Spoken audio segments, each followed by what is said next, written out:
Hello student, welcome to R S education centre online classes.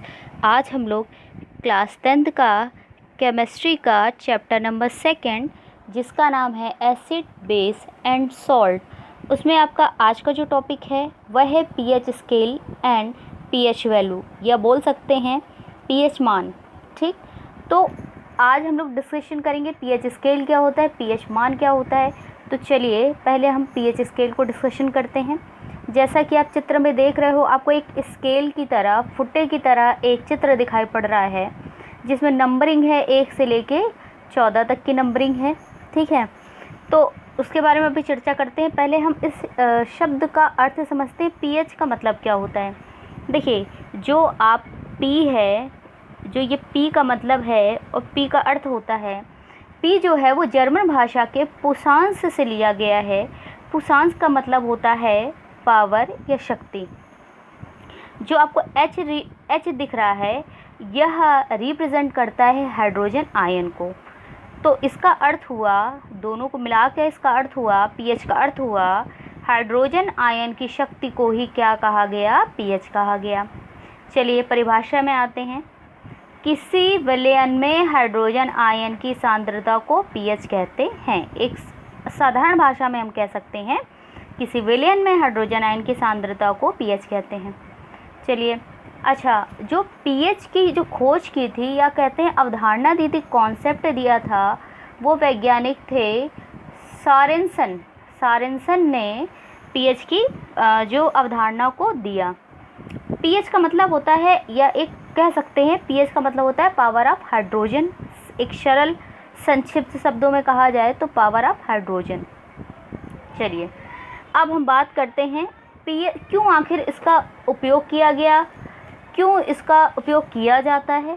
ठीक है, देखिए, किसी विलयन में वह विलयन अम्लीय है कि वह विलयन क्षारीय है, यह कि वह विलयन उदासीन है, इसका पता लगाने के लिए पीएच स्केल का यूज़ किया जाता है। ठीक है, तो सबसे पहले हम बात करते हैं, आपको जैसा चित्र में दिख रहा है कि जो ज़ीरो से लेके जो 7 के बीच में जो संख्याएं आती हैं, 0 से लेके जो 7 के बीच में संख्याएं आती हैं, वो क्या कहलाएंगी, अम्लीय कहलाएंगी। अब 7 अगर आती है कि कोई विलयन में 7 किसी की पीएच वैल्यू आती है तो वो होता है उदासीन। और 7 से ज़्यादा, मतलब कि 7 से ज़्यादा और 14 के बीच में अगर किसी भी विलयन की कोई भी पीएच वैल्यू 7 से ज़्यादा और 14 के बीच में आती है तो उसको बोलेंगे क्या, क्षार बोलेंगे। चलिए अभी हम पहचान करेंगे कि कैसे अम्ल है, कैसे क्षार हम पहचान सकते हैं। तो जैसे कि एक और चीज़ आपको यहाँ पता होना चाहिए कि इस पीएच स्केल की निम्नतम सीमा 0 होती है। ठीक है, 0 से कम नहीं हो सकती, तथा अधिकतम सीमा क्या होती है, 14 होती है। यहाँ 0 भी है, यहाँ से स्टार्टिंग हुई आपको, या ये पॉइंट 0 कहलाएगा। ठीक है, तो निम्नतम सीमा हो गई 0 और अधिकतम हो गई 14।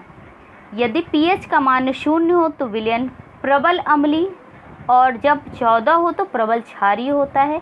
यदि पीएच का मान 7 हो तो विलयन क्या होगा, उदासीन प्रकृति का होगा। चलिए अब बात करते हैं नेक्स्ट कि हम कैसे पहचानेंगे कि विलयन अम्लीय है कि विलयन क्षारीय है। तो उसके लिए आपको एक स्केल में दिखा देती हूँ। देखिए ये वही पीएच स्केल है जो आपने अभी देखा है। चलिए कुछ चीज़ें पता करते हैं पीएच के बारे में, कुछ चीज़ें हैं, जानकारी है। विलयन की अम्लीयता या क्षारकता को मापने के लिए जो स्केल बनाया गया उसको बोला क्या गया, पीएच स्केल बोला गया। अम्ल या क्षारक की प्रबलता विलयन में प्राप्त होने वाले हाइड्रोजन आयन और हाइड्रोक्साइड आयनों की संख्या पर निर्भर करती है। मैंने अभी बता दिया जैसा कि एक उदासीन विलयन का पीएच मान 7 होता है तथा अम्लीय विलयन के पीएच मान 0 से 7। क्षारीय के लिए जो पीएच मान होता है 7 से 14 के बीच में होता है। ये सारे पॉइंट्स आपको क्लियर हो गए थे, लेकिन फिर भी मैंने एक बार आपको बता दिया है। चलिए, आपको ये एक स्केल दिख रहा है, तो इसमें आप देख सकते हो जैसा कि आपसे कभी कोई यहाँ से क्वेश्चन भी पुटअप हो जाते हैं कि जो जल है उसकी पीएच वैल्यू कितनी होती है। तो देखिए शुद्ध जल की मैंने इंडिकेट कर दिया कि पीएच वैल्यू क्या होती है, 7 होती है। ठीक, जैसे पूछ लिया गया नींबू के रस की पीएच वैल्यू क्या होती है, तो 2.2 होती है। जठर रस की पीएच, तो सबकी अलग अलग पीएच वैल्यू होती है, सबकी मैं अभी बताती हूँ आपको, आप कैसे पहचानोगे कि पीएच वैल्यू होती क्या है। देखिए अभी ये मैंने एक डिस्कशन कर दिया है, लेकिन एक बार फिर से आप देख लीजिए। पीएच का पता लगाया सोरेनसन ने। पीएच के द्वारा ये पता कर सकते हैं कि कोई घोल है या सॉल्यूशन है, वो अम्लीय है कि क्षारीय है। अम्लीय घोल का पीएच मान 7 से कम, उदासीन का 7, और जो क्षारीय होता है वो 7 से 14 के बीच में होता है। ठीक, चलिए अभी नेक्स्ट बात करते हैं। पीएच मान पानी में घुलनशील पदार्थों की अम्लता या क्षारकता को इंगित करता है। वही आपको जो मैंने अभी बताया वही पूरी थ्योरी है। कुछ चीज़ों के पीएच मान, कुछ पदार्थ के पीएच मान है, जैसे जल का पूछा जाता है तो मुख्यतः क्वेश्चन पूछ लिया जाता है जल का पीएच मान क्या होता है, आंसू का क्या है, लार का क्या है। ठीक है, तो पीएच वैल्यू पूछ ली जाती है। अच्छा, पीएच मान, अब चलिए परिभाषा में पढ़ते हैं कि पीएच मान क्या होता है, निकालोगे कैसे पीएच मान को। ठीक है, तो पीएच मान निकालने के लिए सबसे पहले हम चलते हैं, एक मैं आपको बताती हूँ कि जो सोरेनसन का कॉन्सेप्ट था, उनके अनुसार उन्होंने कहा कि माना कि कोई आपने एक पात्र ले लिया, मैं उसको समझा देती हूँ थ्योरेटिकल तरीके से थोड़ा सा ऐसे, और मैं वर्णन भी करती चलती हूँ, चित्र भी बना देती हूँ, तो उससे आपको ईजिली एकदम समझ में आ जाएगा। जैसे कोई पात्र ले लिया, ठीक है, और उसमें कोई विलयन भर दिया। अभी पता नहीं है कि वह विलयन कैसा है, अम्लीय है कि क्षारीय है। विलयन भरा तो उस विलयन के अंदर उपस्थित कितने H+ आयन की, हाइड्रोजन के धन आयन कितने उपस्थित हैं, उसके मान को उन्होंने क्या किया, लघु गुणकीय रूप से दर्शाने की जो विधि बताई, उसे पीएच मान कहते हैं। अच्छा, इस बर्तन में कितने हाइड्रोजन के धनायन होंगे, ये जब इसकी सांद्रता को काउंट कर लिया जाता है, तो इसकी सांद्रता को काउंट करने के लिए उन्होंने, सोरेनसन ने एक परिभाषा दी और एक सूत्र बनाया। तो क्या है, इनमें H+ के जो आयन आपको दिख रहे हैं, यानी कि ये वाले हाइड्रोजन आयन को मोल प्रति लीटर में गिनेगा। अगर इसको काउंटिंग की जाएगी तो इसको मोल प्रति लीटर में की जाएगी। ये याद रखने वाली बात है, क्योंकि आप न्यूमेरिकल अभी सॉल्व करोगे तो इसकी ज़रूरत आपको पड़ेगी। मोल प्रति लीटर में गिनेंगे किसी विलयन में कितने हाइड्रोजन के आयन हैं। इसकी विधि को दर्शाने के लिए जो विधि को दर्शाया गया उसी को क्या बोलेंगे, पीएच मान बोलेंगे। ठीक, चलिए अभी परिभाषा पे चलते हैं। किसी विलयन में उपस्थित हाइड्रोजन आयन की सांद्रता के ऋणात्मक लघु गुणक को उस विलयन का पीएच मान कहते हैं। सोरेनसन ने एक सूत्र के द्वारा सूत्र बनाया और उसके द्वारा इसको सॉल्व करने का तरीका बताया कि इस सूत्र के द्वारा इसको सॉल्व किया जा सकता है, या इस पद्धति के द्वारा। सोरेनसन ने 1909 में एक नई पद्धति का प्रयोग किया जिसे पीएच पद्धति या पीएच माप क्रम, पीएच स्केल कहते हैं। इस पद्धति के अनुसार देखिए है क्या, ये पीएच बराबर -log H+, ठीक है, हाइड्रोजन के ये धन आयन की बात हो रही है, इक्वल टू log 1/H+। ठीक, अब इसका मतलब क्या हुआ, हाइड्रोजन आयनों के मोल प्रति लीटर में सांद्रण के ऋणात्मक लघु गुणक को पीएच कहते हैं। हाइड्रोजन आयनों के मोल प्रति लीटर, तो हाइड्रोजन आयन कहाँ पे हैं, देखिए सूत्र, एक मिनट सूत्र में चलते हैं। हाइड्रोजन आयनों के मोल प्रति लीटर में, तो मैंने बताया आपको, इसको गिनेंगे किस में, संख्या किस में गिनेंगे, मोल प्रति लीटर में गिनेंगे, में सांद्रण के ऋणात्मक लघु गुणक को। तो ऋणात्मक क्या है, ये आपको माइनस का चिन्ह दिख रहा है, -log, ये -log दिख रहा है, इसी को बोलेंगे ऋणात्मक लघु गुणक को पीएच कहते हैं। तो आई थिंक ये डेफिनेशन आपको समझ में आएगी। न्यूमेरिकल हम लगाएंगे तो आराम से और चीज़ें आपको क्लियर होंगी। न्यूमेरिकल नेक्स्ट वीडियो में लगाएंगे। चलिए अभी हम चलते हैं।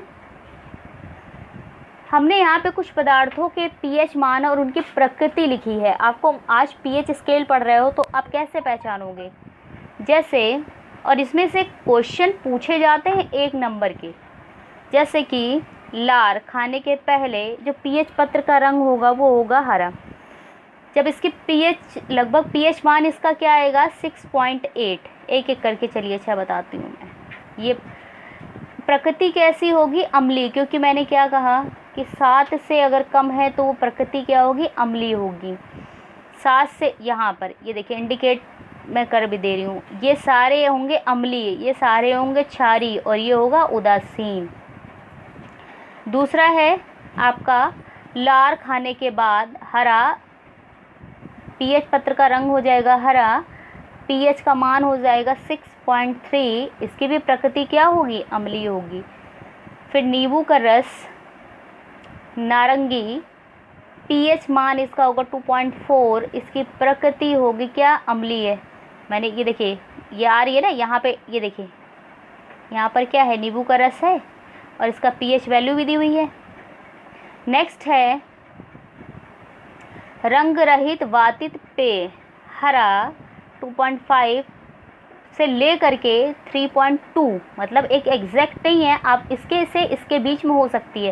इसकी प्रकृति भी क्या है, अम्लीय है। गाजर का रस हरा, पीएच पत्र का रंग हरा होगा और इसकी जो पीएच वैल्यू आएगी, पीएच मान होगा वो 6.4, प्रकृति क्या होगी, अम्लीय होगी। कॉफ़ी पीएच पत्र का रंग हरा नीला, इसकी प्रकृति 5 से लेके 6.2 के बीच में आएगी, यानी 5 से 6.5 टू 6.2 से आएगी। इसकी प्रकृति क्या होगी, अम्लीय होगी। इसके बाद टमाटर का रस, ये इम्पोर्टेंट है थोड़ा सा, नींबू का इम्पोर्टेंट है, जल का इम्पोर्टेंट है, लार का इम्पोर्टेंट है।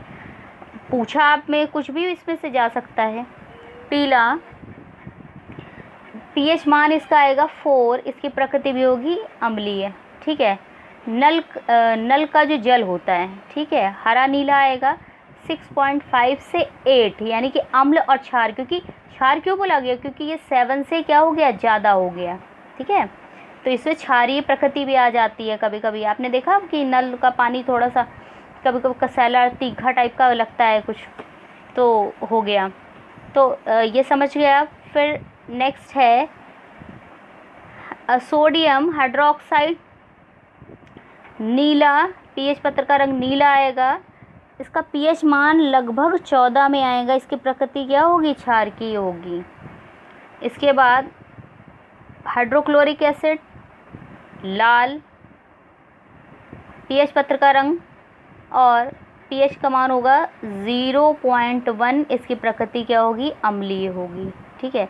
कभी कभी आपसे क्वेश्चन पूछ लेते हैं यहाँ से उठा करके कि शुद्ध जल, और अधिकतर ये पूछा जाता है शुद्ध जल का पीएच मान कितना होता है, 7। तो एक बार आप फिर से ये चीज़ तो आप अच्छे से दिमाग में रखिए कि जिसका पीएच मान आपको याद हो गया तो आप उसकी प्रकृति भी याद कर सकते हैं। जैसे यहाँ पर आपको ये याद रखना है कि जो अगर 7 से कम तो अम्लीय प्रकृति होगी, 7 है तो उदासीन होगी, 7 से कम है तो क्षारीय प्रकृति होगी, ठीक। तो अभी हम लोग नेक्स्ट वीडियो में सॉल्व करेंगे पीएच वैल्यू के न्यूमेरिकल्स। Thank you.